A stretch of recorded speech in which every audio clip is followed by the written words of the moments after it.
So great a conflict was the First World War that people of the day proclaimed it to be the conflict that would end all conflicts, the war that would end all wars.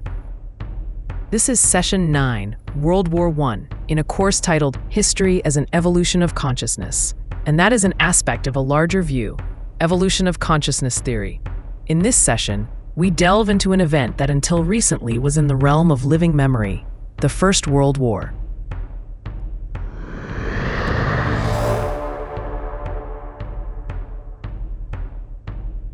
Sparked by the assassination of Austrian Archduke Francis Ferdinand in 1914, World War I began as a clash between Serbia and Austria-Hungary. It grew to involve 32 nations, last more than 4 years, and mobilize more than 65 million soldiers. An estimated 29 million servicemen were wounded or captured. An estimated 8.5 million servicemen and 10 million civilians were killed. Like any conflict, the causes of World War I were rooted in history. After Napoleon's fall in 1815, leaders met at the Congress of Vienna to divide Europe into duchies, kingdoms, and principalities. Invariably, borders were drawn for political rather than practical reasons, which isolated people with similar economic interests and ethnic backgrounds. Isolation led to nationalism, and nationalism fueled revolution. Belgium won independence in 1830, Italy in 1861, and Germany in 1871. Nationalism also brought imperialism and military expansion.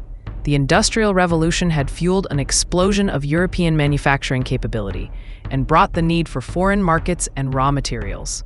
To protect markets and resources, nations built standing armies and navies and developed plans for mobilization and attack. So as not to be caught alone if war broke out, nations also formed alliances. This led to the rise of two hostile military camps, the alliance of Germany and Austria-Hungary, and the alliance of France, Russia, and Great Britain. Between 1905 and 1913, war nearly broke out over Moroccan independence from France, Austrian-Hungarian annexation of Bosnia and Herzegovina, and an Italian clash with Turkey, which was then part of the Ottoman Empire, over a plan to annex Tripoli. By 1914, all-out war was a flashpoint away. A Serbian bullet that struck down the Austrian-Hungarian Archduke was that flashpoint. Convinced that Russia wouldn't back its ally Serbia, Austria-Hungary declared war on that nation. Instead, Russia mobilized. Germany saw this as a threat and declared war on Russia. France mobilized, and Germany countered with a plan to march against France through Belgium. Belgium refused to allow German soldiers on its soil. Great Britain vowed to enforce Belgium neutrality and declared war on Germany. Italy declared war on Austria-Hungary. Turkey came in against Italy. And, to gain control over German territories in China, Japan came in on the side of Great Britain. The battle lines were drawn. World War I matched the Allies, primarily Italy, Japan, France, Russia, Great Britain, and later the United States, against the Central Powers, primarily Turkey, Bulgaria, Germany, and Austria-Hungary.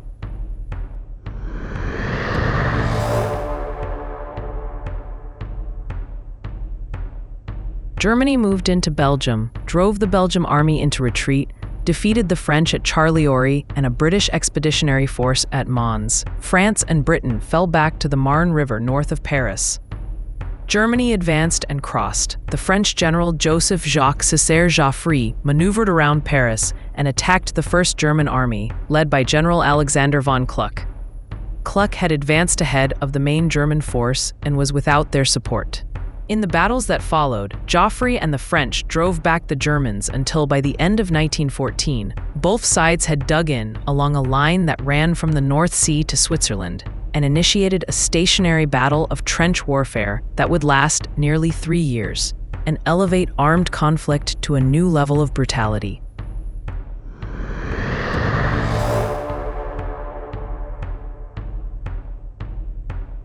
Russian armies advanced into East Prussia and the Austrian province of Galicia.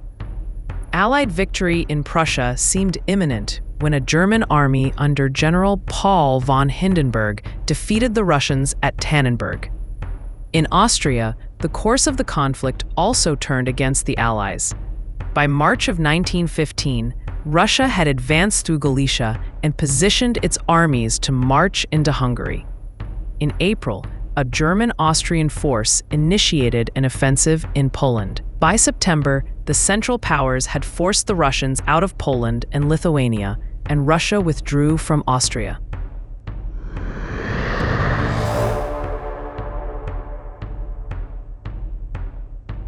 In 1914, Serbia repelled 3 Austrian invasions, only to be overrun by an Austrian-Bulgarian force.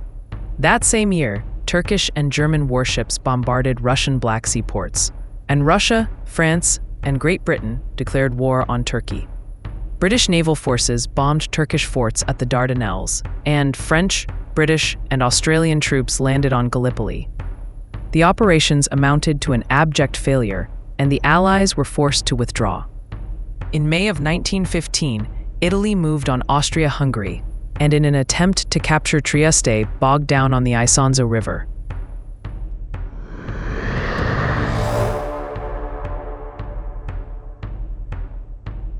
Germany's success in East Prussia, Galicia, and Poland enabled it to transfer 500,000 soldiers to the Western Front in an attempt to break the stalemate in the trenches. The Allies countered with an offensive on the Somme River. Both sides gained and lost territory, and despite Britain's use of the first tanks, neither did more than re-establish the existing line between the North Sea and Switzerland. By the end of 1916, the Allies faced a continued stalemate on the Western Front and losses on the Eastern, Serbian, Turkish, and Italian fronts. Leaders confronted the possibility that France, Belgium, Great Britain, and the other Allied democratic republics would be overrun by and absorbed into the empires and kingdoms of the Central Powers, the United States poised to enter the war.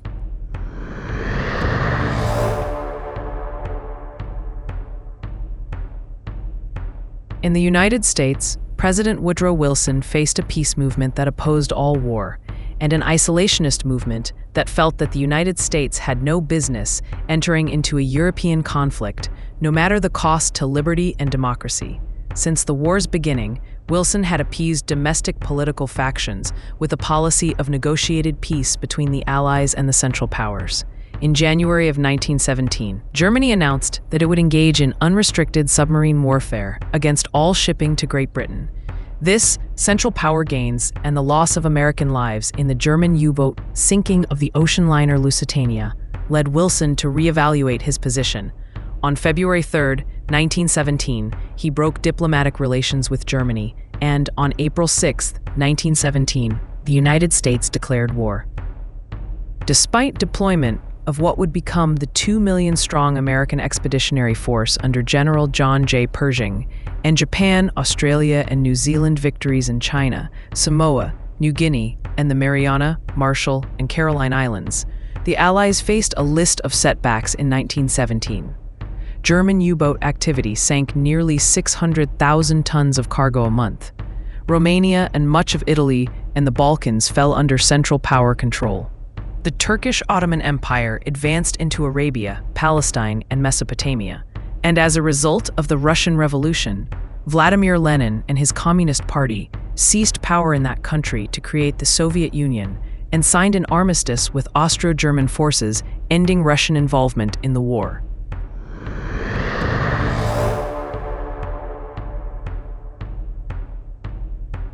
Allied losses and defeats continued into early 1918, but with America's entrance into the war and that nation's reserves of men, ingenuity, raw materials, and manufacturing power, the course of the conflict, by most historical accounts, was destined to turn. In the Middle East, British forces broke Turkish lines and took Gaza and Jerusalem. In Arabia, Colonel T.E. Lawrence, better known as Lawrence of Arabia, led an Arab revolt against the Turks. The French and British went on to take Syria and Lebanon and devastate the Ottoman hold in Mesopotamia. Its future uncertain, Turkey broke with the Central Powers and demobilized. On the Eastern Front, 700,000 Greek, French, British, Italian, and Serbian troops struck German, Austrian, and Bulgarian forces in Serbia. Defeated, the Bulgarians drafted an armistice with the Allies, and a liberated Romania re-entered the war on the Allied side. The Allies continued their advance and shattered the Austrian army in the Battle of Vittorio Veneto. On November 3, 1918, the Austro-Hungarian government at Vienna concluded an armistice with the Allies.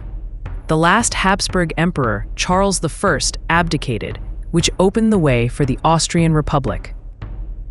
On the Western Front, Germany had launched a March offensive, driving 40 miles into British-defended territory. During April, a second German thrust pushed further into France, and in June, a German attack drove the line across the Marne River. French troops and the American 2nd Division halted the assault outside of Paris and forced the Germans to pull back. The Allies took the initiative. In August and September, British and French forces drove the Germans over the Hindenburg Line. In October and early November, the British moved toward Cambria, and the Americans advanced through the Argonne Forest and broke the German line between Metz and Sedan. The Hindenburg Line crumbled, and the Germans fell into retreat. With the outcome of the war certain, dissent in Germany grew. The German fleet mutinied. An uprising dethroned the King of Bavaria, and Emperor William II abdicated and fled to the Netherlands. On November 9, 1918, citizens proclaimed a German republic. On November 11th, Germany signed an armistice at Compiègne that ended conflict. World War I officially ended on January 18, 1919, with the Treaty of Versailles.